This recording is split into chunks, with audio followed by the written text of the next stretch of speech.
Hello दोस्तों, UPI में क्या क्या बदलेगा। यूपीआई में बदलाव को लेकर कुछ न्यूज़ है, देखते हैं क्या बदलाव है। बैलेंस चेक लिमिट, ओटीपी तय सीमा पर ही,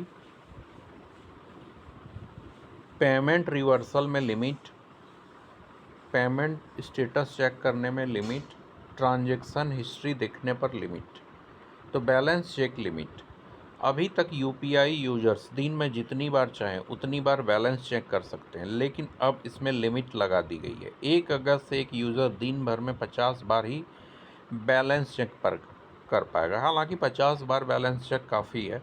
national payments corporation of India के मुताबिक ये लिमिट इसलिए रखी गई ताकि अन्य ज़रूरी पेमेंट के दौरान सर्वर पर किसी प्रकार का दबाव ना पड़े और कोई बाधा ना आए। ऑटो पे से पैसे 24 घंटे में कभी डिडक्ट हो जाते हैं, लेकिन अब यह सुविधा सिर्फ सुबह 10 बजे से पहले और दोपहर 1 बजे से शाम 5 बजे तक ही काम करेगी।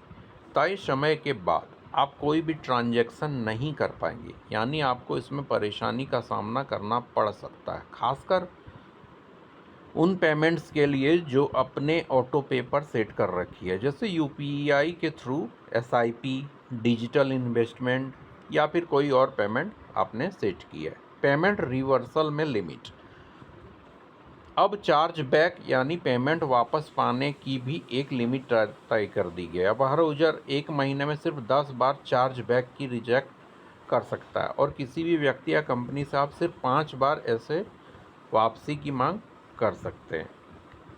पेमेंट स्टेटस चेक करने में लिमिट, आमतौर पर यूजर दिन में कई बार पेमेंट करने के बाद पेमेंट स्टेटस चेक करते हैं। एनपीसीआई ने इस पर भी लिमिट लगा दी है, यानी आप एक दिन में पेमेंट स्टेटस 3 बार ही देख पाएंगे। इसमें कम से कम 90 सेकेंड का गैप होना अनिवार्य है।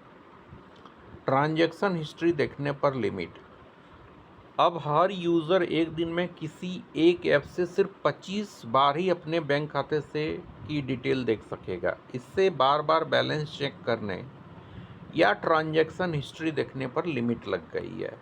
तो ये यूपीआई को लेकर खबर है, न्यूज़ में दिया हुआ है, ठीक है। आप इसको देख सकते हैं, कमेंट कर सकते हैं।